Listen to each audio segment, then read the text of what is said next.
সুপ্রিয় দর্শক, আপনাদেরকে স্বাগত জানাচ্ছি আমার ইউটিউব চ্যানেল থেকে। আজকে একজন গুরুত্বপূর্ণ অতিথিকে নিয়ে এসেছি আমার চ্যানেলে, যাকে এক নামে বাংলাদেশে অনেকেই চেনে। বিশেষ করে প্রশাসন পাড়ায় তাকে সবাই চেনে এবং এই মুহূর্তে তো বটেই, অন্তত গত ৩-৪ মাসে তাকে চেনে না এমন কেউ নেই। আমি আমার অতিথির সঙ্গে পরিচয় করিয়ে দিচ্ছি। তিনি আর কেউ নন, আমাদের আব্দুল খালেক ভাই। জনাব আব্দুল খালেক,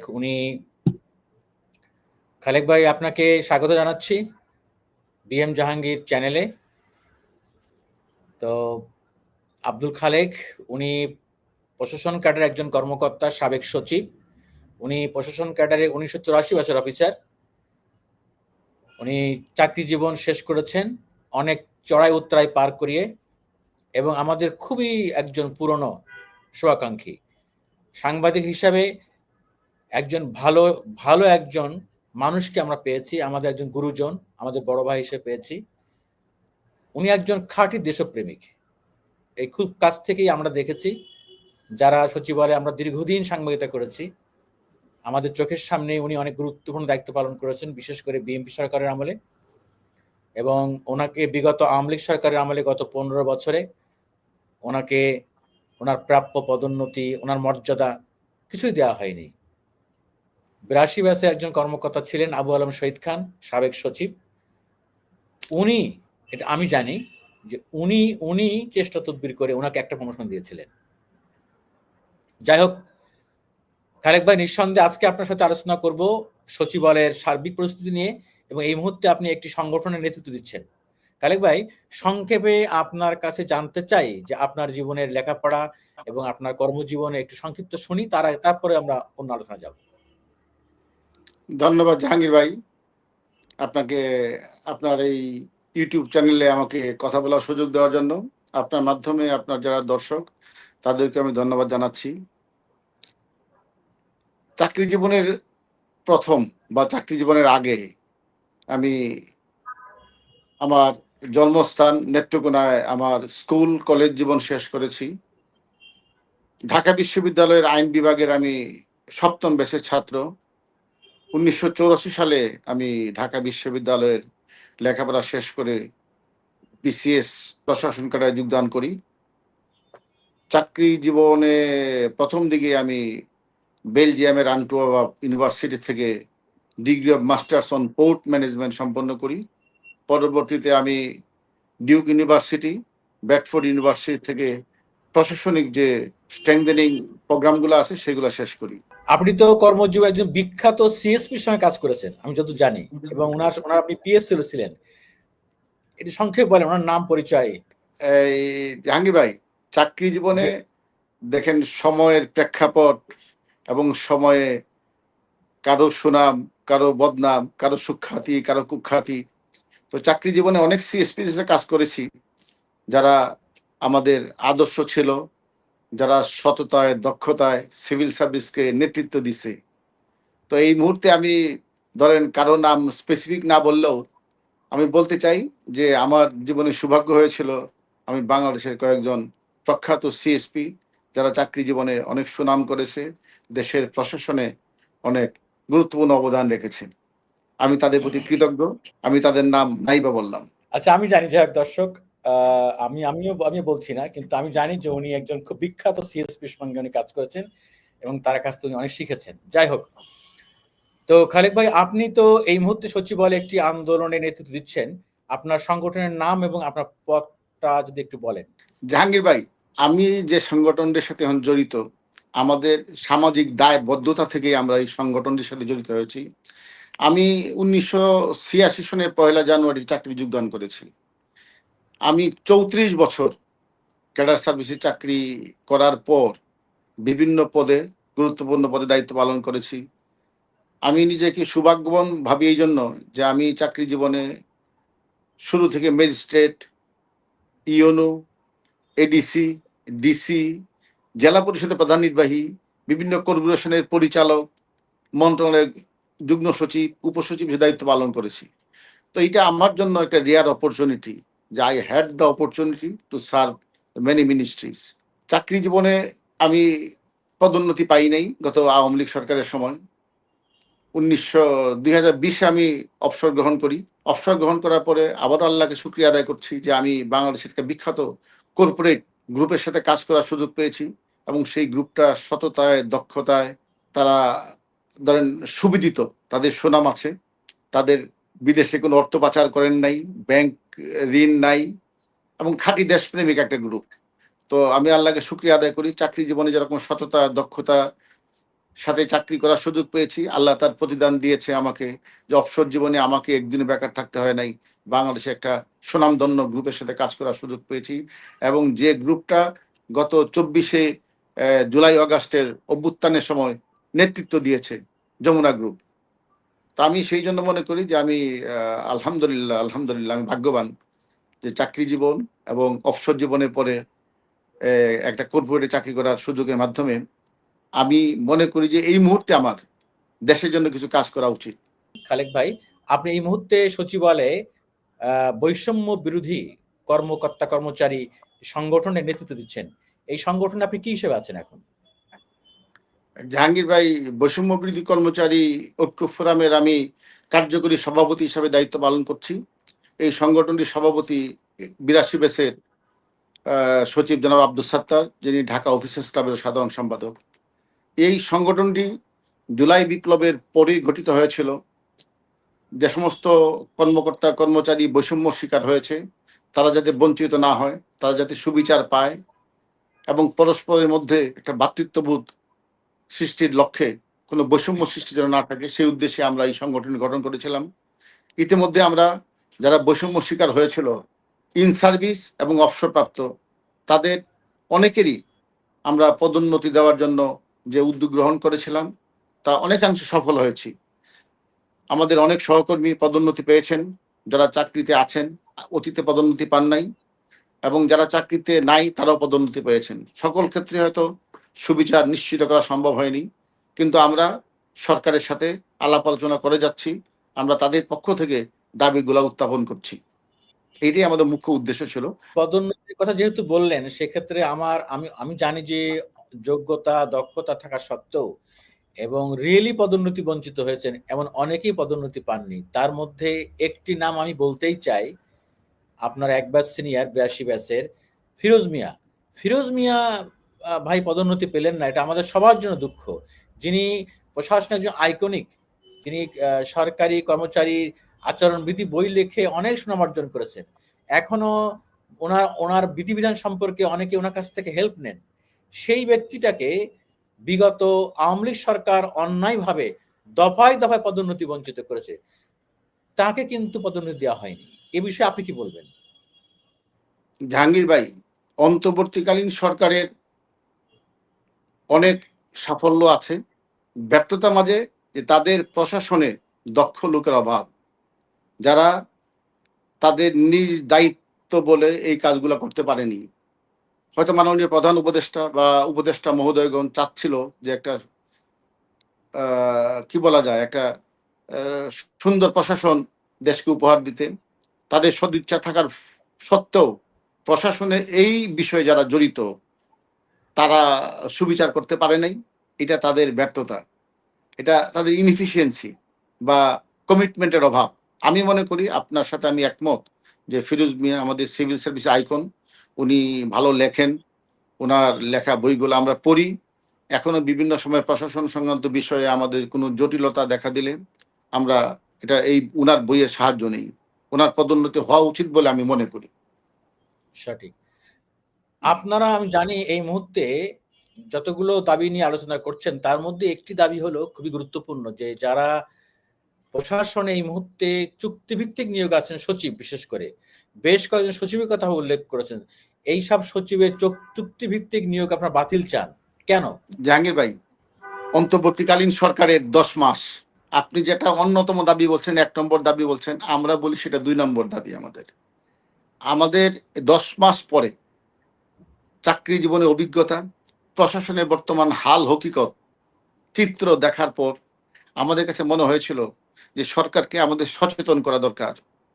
সরকারের অভ্যন্তরে সচিবালয় প্রশাসনের প্রাণকেন্দ্র, সেন্টার অফ দি অ্যাডমিনিস্ট্রেশন, সেইখানে এখনো যারা কর্মরত আছেন তারা অনেকেই আগের সরকারের, আমরা যেটা ফেসিস্ট সরকার বলি, তাদের যারা দূষর, যারা আগের সরকারের সময় ভোটের সঙ্গে জড়িত ছিল, তাদের সেই কুকর্মের সঙ্গে জড়িত ছিল, তাদের তালিকা করেছিলাম আমরা, করে এই প্রশাসনের চুক্তিভিত্তিক যারা আছে তাদের হাতে দিয়েছিলাম, যে এই সরকারের বৈষম্য বিরোধী ছাত্র জনতার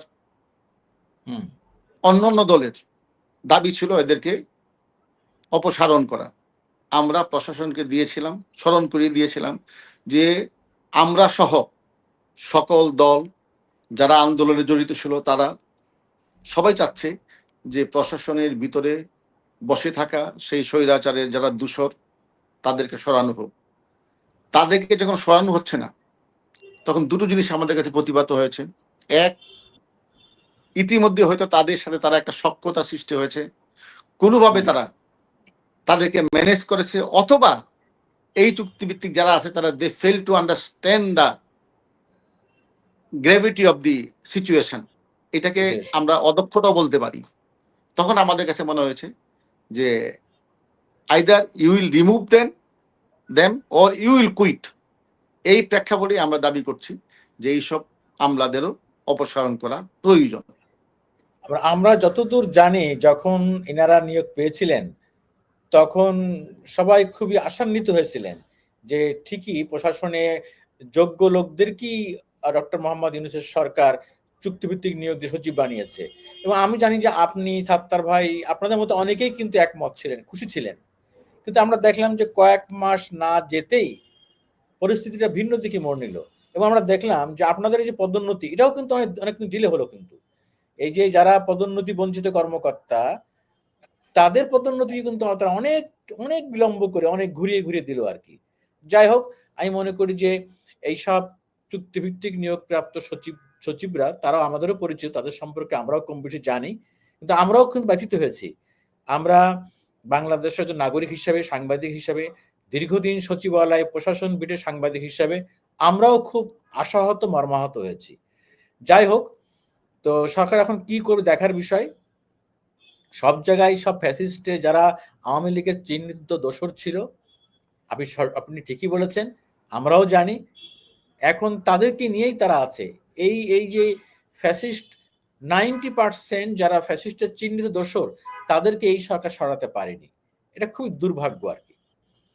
আমরা দেখলাম আর একটা বিষয়, সম্প্রতি সরকারি কর্মচারী আইন সংশোধন করা হলো, এবং সেখানে এমন কিছু ধারা, উপধারা সংশোধন করা হলো যে কোনো কর্মকর্তা কর্মচারীর বিরুদ্ধে শৃঙ্খলা ভঙ্গের অভিযোগ এনে মাত্র 7 দিনের মধ্যেই তাকে চাকরি থেকে বের করে দিতে পারবে।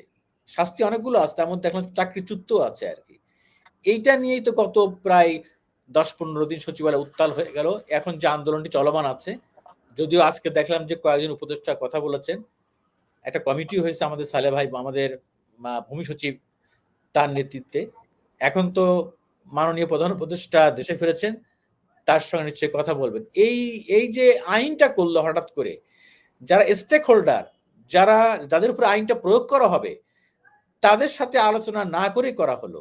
একটা অভিযোগ আছে, এটাই সত্য, যে অনেক সময় অনেক ভালো উদ্যোগও কিন্তু আলোচনা না করার কারণে সেটি খারাপ হয়ে যায়। আপনি কি তাই মনে করেন? জাহাঙ্গীর ভাই, আমি খুব দৃঢ়ভাবে আস্থার সহিত বলতে চাই যে চুক্তিভিত্তিক আমলাদের অপসারণ যখন আমরা চেয়েছিলাম, আমরা নিজেরাও বিব্রত ছিলাম যে এইটা আমাদের চাওয়াটা যুক্তিসঙ্গত কিনা। এই অধ্যাদেশটা জারি হওয়ার পরে, কর্মচারীদের বিষয়ে যে অধ্যাদেশ জারি হয়েছে, এইটা জারি হওয়ার পর আমাদের কাছে মনে হয়েছে যে ওই চুক্তিভিত্তিক যাদেরকে অপসারণ করতে চেয়েছি, এটা 100% যুক্তিসঙ্গত। If there are no inefficient, যদি তারা ইনএফিশিয়েন্ট না হইতো, তাহলে তা এইরকম একটা আইন তারা তৈরি করতো না। এই আইনের মাধ্যমে যেটা হয়েছে, আমি আপনাকে বিনয়ের সহিত বলতে চাই তাদের উদ্দেশ্যে, যে আইনটা থাকবে না, থাকতে পারে না।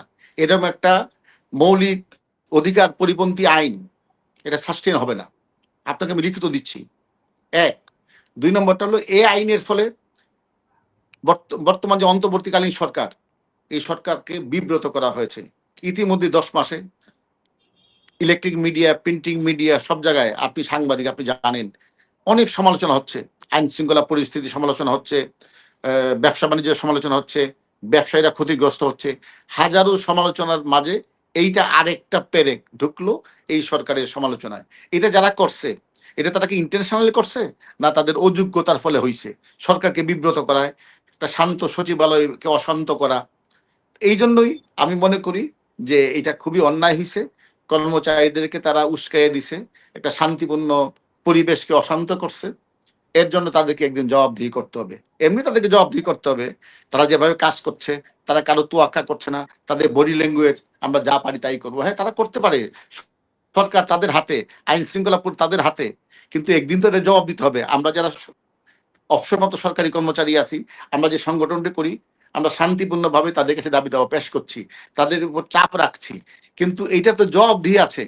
আজকে হোক, কালকে হোক, নির্বাচন হবে, একটা নির্বাচিত সরকার আসবে, গণতন্ত্র ফিরে আসবে দেশে। গণতান্ত্রিকভাবে নির্বাচিত সরকার আজকের এই অন্যায় অবিচারের বিচার একদিন করবে। তাদেরকে একদিন কাঠগড়ায় দাঁড়াতে হবে। এইটা শুধু মনে রাখলেই তাদের হবে। আমি তাদেরকে বিনীতভাবে অনুরোধ করি যে আমরা শান্তিপূর্ণভাবে এই সরকারের প্রতি শ্রদ্ধা রেখে আমরা যে আন্দোলনগুলো চালিয়ে যাচ্ছি, যে দাবি দাবিগুলো চালিয়ে যাচ্ছি, তারা আমাদের সাথে বসতেও আসে না, আমাদের দেখে বলতেও আসে না। আমরা যে এতগুলো লোক, 34 বছরে একজন, আমাদের 35 বছরের অভিজ্ঞতা, সে অভিজ্ঞতা আলোকে আমাদের উপদেশ, আমাদের পরামর্শ তারা নিতে পারতো, কিন্তু তারা নেয় নাই। নেয় নাই এক কারণে, হয় তারা অনভিজ্ঞ, অথবা তারা চায় না এই সরকারের ভালো। সঠিক। আমরাও দেখলাম আসলে যে এটা এটা যারা করেছে একেবারেই মনে হয়েছে যে অনভিজ্ঞ কিভাবে বলি, অনভিজ্ঞ তো বলা যায় না।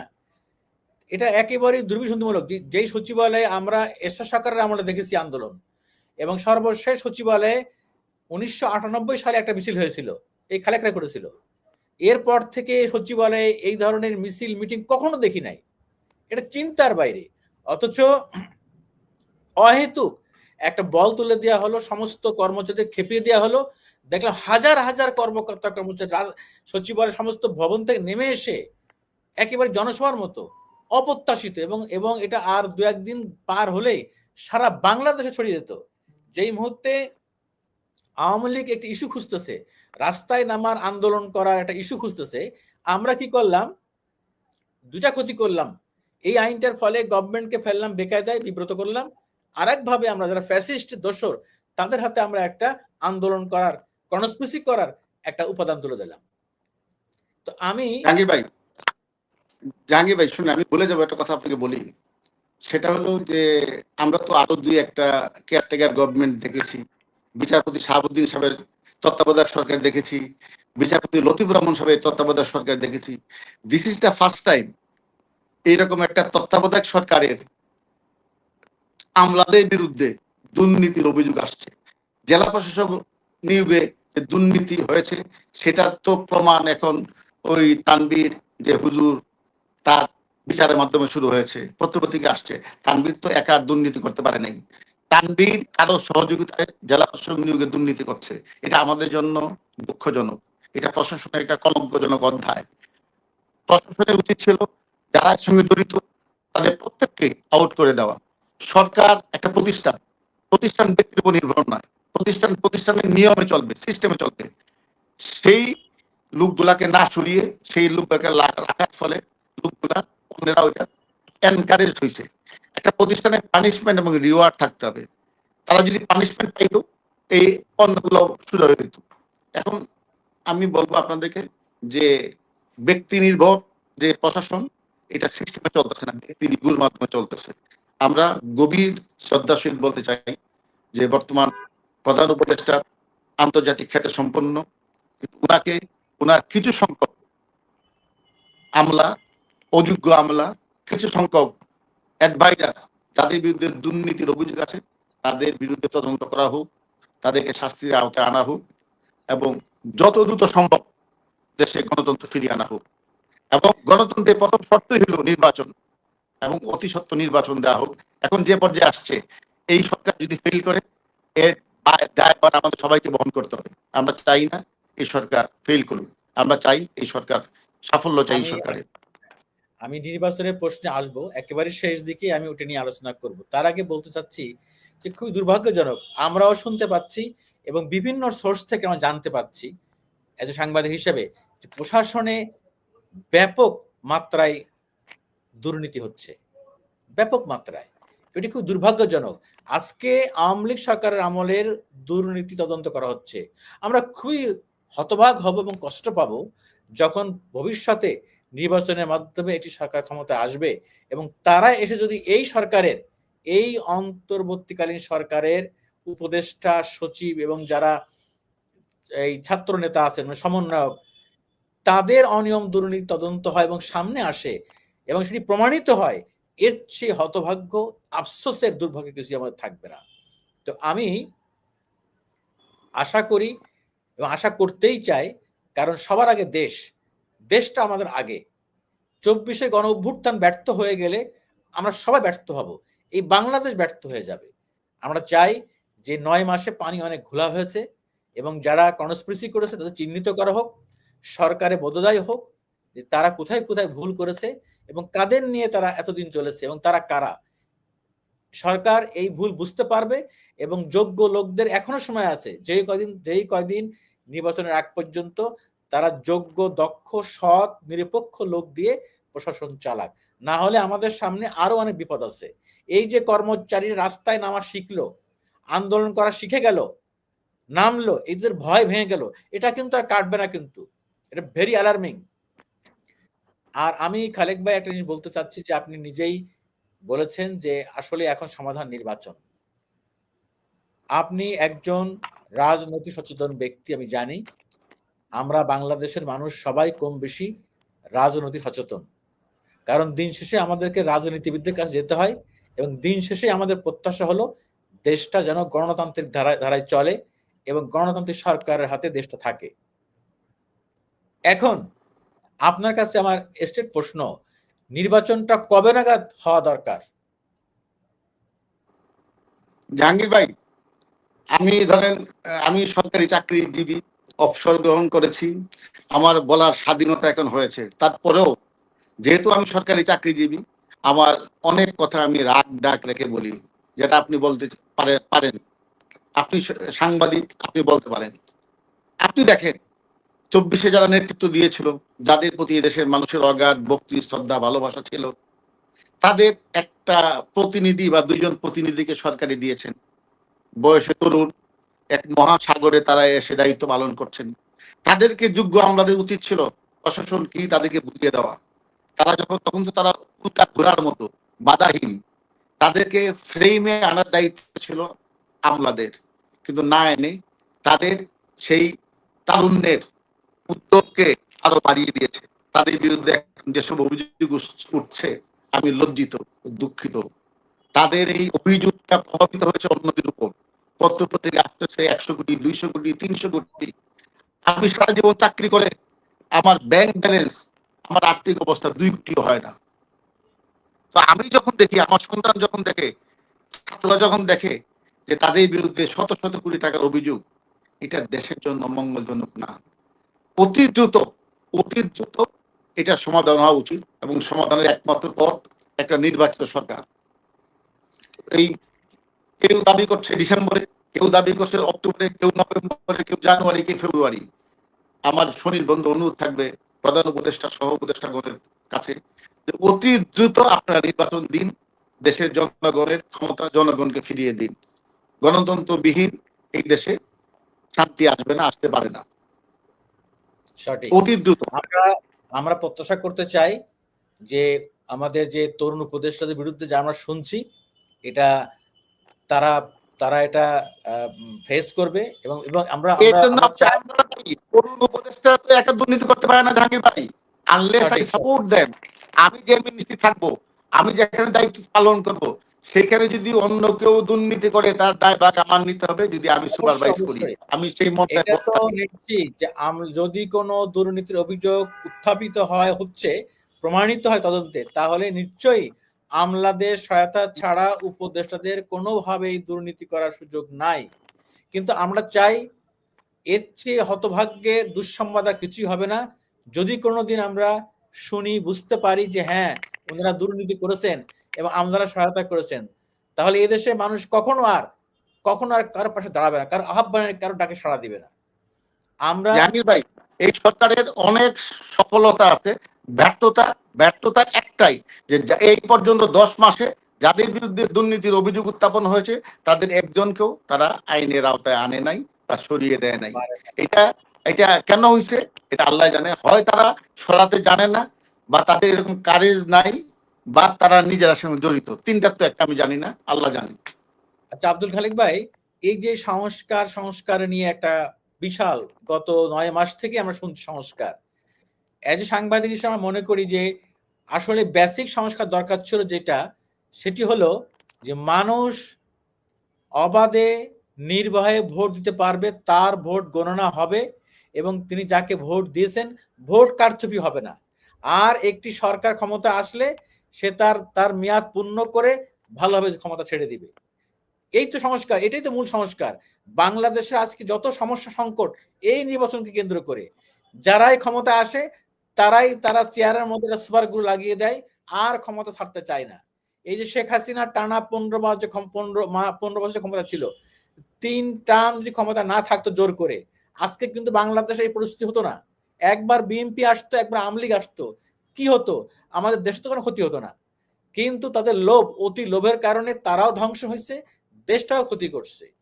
আমি একজন সাংবাদিক হিসেবে এটাই বুঝি, এত সংস্কার দরকার ছিল না। তাদের সংস্কার করতে হতো 3-4টা। প্রথমত হলো নির্বাচন কিভাবে অবাধ, সুষ্ঠু, নিরপেক্ষ হবে। আর একটি সরকার তার মেয়াদ শেষ হয়ে গেলে সে যেতে বাধ্য।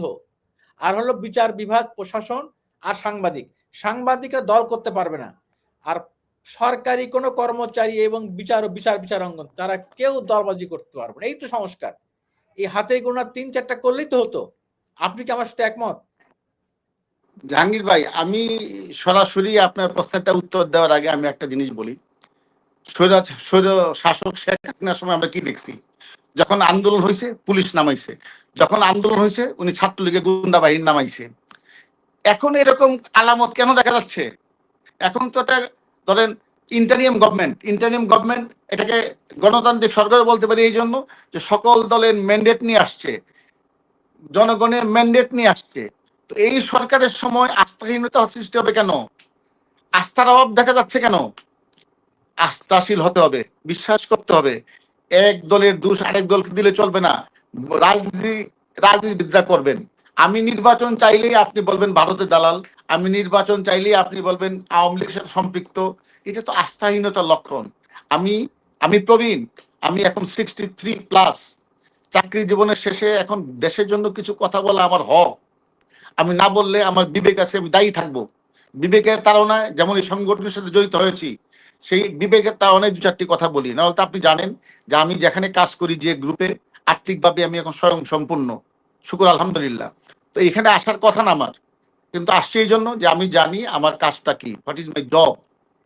যারা জানে না তাদের উদ্দেশ্যে বলি যে সংস্কার প্রথম শুরু করতে হবে নিজ গৃহে। Charity begins at home. সচিবালয় প্রশাসনের প্রাণকেন্দ্র, সংস্কারটা আপনি সেখানে করেন। আপনি 10 মাস পরেও আমি সহ ইলেকট্রনিক মিডিয়া, প্রিন্টিং মিডিয়া তালিকা তৈরি করে আপনার কাছে দিয়েছে যে 26 জন সচিব, 42 জন সচিব 200 এখনো কাজ করতেছে। আপনি সেটা মুক্ত করেন, সেটা হবে বড় সংস্কার। আপনি প্রশাসনের দুর্নীতি দমন করুন, সেটা হলো বড় সংস্কার। আপনি বিচার বিভাগের জুডিশিয়াল সুপ্রিম কাউন্সিল গঠন করে বিচার শুরু করুন, সেটা হলো সংস্কার। ইলেকশন কমিশনের পুনর্গঠন করুন, সেটা হলো বড় সংস্কার। সেটার জন্য বছরের পর বছর দরকার নাই, 3 মাস 6 মাসই জানাব। এখন প্রায় 1 বছরের উপরে হয়েছে আপনার এই সরকারের বয়স, 10 মাস। খালেক ভাই, আপনার আমরা এই সরকারের মধ্যে আরেকটা দেখলাম প্রবণতা, সেটি খুবই দুঃখজনক। একটা সাধারণ হিসাব ছিল এই যে 24শে গণঅভ্যুত্থানের পরে প্রশাসন চলবে তাদের নেতৃত্বে, প্রশাসনের গুরুত্বপূর্ণ পদে তারাই থাকবে যারা গত 15 বছরে নির্যাতিত, নিপীড়িত, পদোন্নতি বঞ্চিত, মেধাবী, অবিচার, ঠিক কিনা? কিন্তু আমরা দেখলাম তাদের মধ্যে কারা একটা ধারণা তৈরি করে দিল 3 মাসের মাথায় এসে, যে যারা গত 15 বছরে পদোন্নতি বঞ্চিত, নিপীড়িত, সৎ, দক্ষ, তাদেরকে নিয়োগ দেওয়া মানেই তারা বিএনপি জামাতের। এটা কি সঠিক? এই যে একটা ভুল পলিসিতে ঢুকাই দেওয়া হলো, এই যে একটা কনস্পিরেসি থিওরি, আস্থাহীনতার অভাব, নিজেদের আস্থাহীনতা। অযোগ্যতা ঢাকার সুযোগ। আপনারা যাদের খোঁজেন সেই এনসিপি, জাতীয় সংস্কার, জাতীয় নাগরিক কমিটি, ভাই দলের বয়স তো মাত্র মাত্র 1 মাস, তো তাদের লোক পাবেন কোথায়? প্রশাসনে তো আজ থেকে 15 বছর আগে এনসিপি ছিল না, ছিল না। তো আপনারা এখন যদি খোঁজেন যে আমরা বিএনপি পন্থী, জামাতপন্থী লোক ঢুকাবো না, আমরা এনসিপি খুঁজবো, তো এনসিপি মানে কিন্তু ওই যারা ফ্যাসিস্ট আওয়ামী লীগ, তারাই এখন শাসতেছে এনসিপি। সরি টু সে, আমি কোনো দলকে সমর্থন করছি না। যদি আপনারা বলেন আরে ভাই দল করে তো 5% লোক, আমরা জানি, বাকি প্রশাসন 95% লোক দল করে না, তারা বাধ্য হয়ে কোনো না কোনো দলের সমর্থন করে। চাকরি জীবনে আসলে, বিশেষ করে ক্যাডার সার্ভিসে আসলে 90% কর্মকর্তা তারা আর কোনো দলে চিন্তা করে না। যখন পদোন্নতি বঞ্চিত হয়, যখন আপনি তার হক কেড়ে নেন, তখন সে বাধ্য হয়ে তার পদোন্নতির জন্য সে একটা সাইড বেছে নিতে বাধ্য হয়। আমি বলতে চাচ্ছি যে এই সরকারের সবচেয়ে বড় ভুল ছিল এই ফাঁদে পা দেয়া।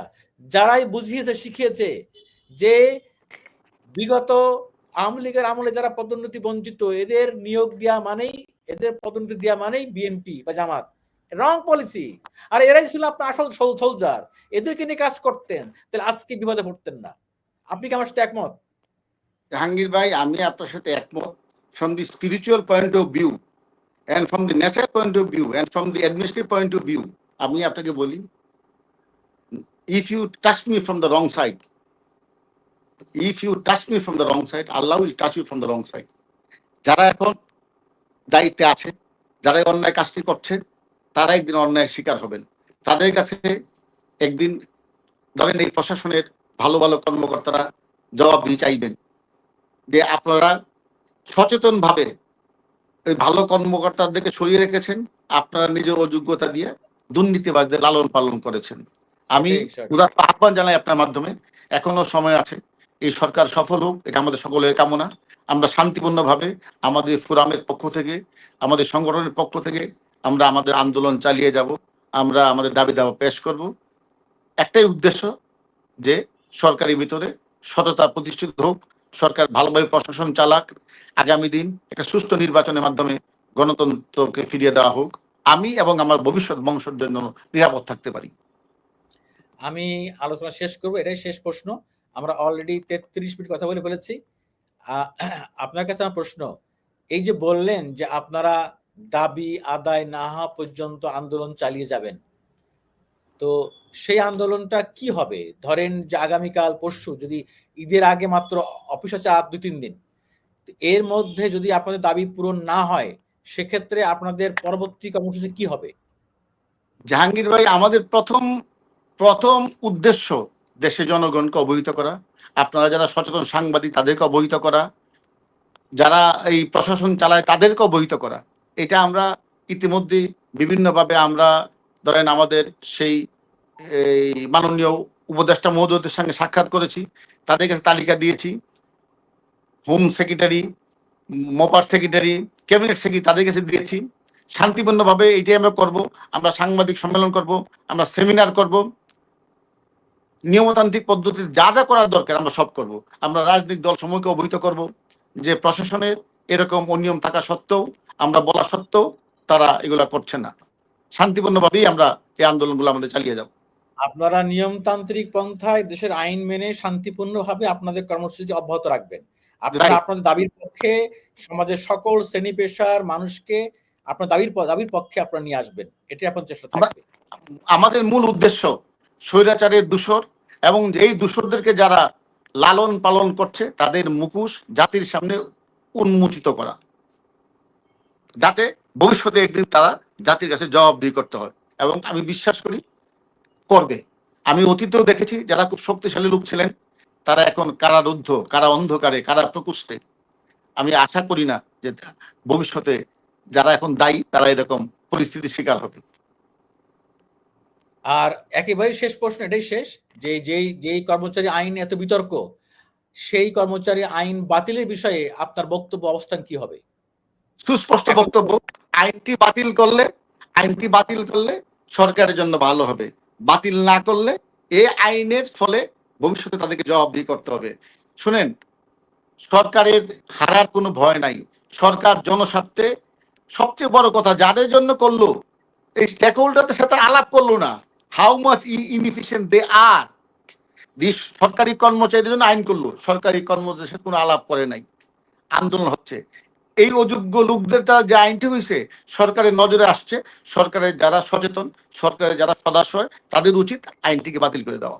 এটা আমার বিনীত প্রস্তাব। আব্দুল খালেক ভাই, আপনাকে অনেক ধন্যবাদ।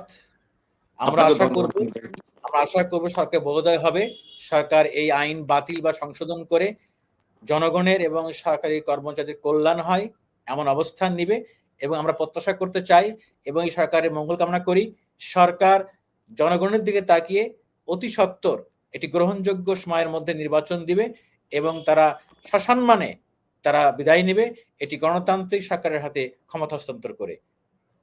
আমরা আজকের মতো এখানে শেষ করছি। নিশ্চয়ই আপনার সঙ্গে আগামী দিনে ভবিষ্যতে আবার কোনো নতুন বিষয় নিয়ে দেখা হবে। ভালো থাকবেন। ইনশাআল্লাহ। আল্লাহ হাফেজ।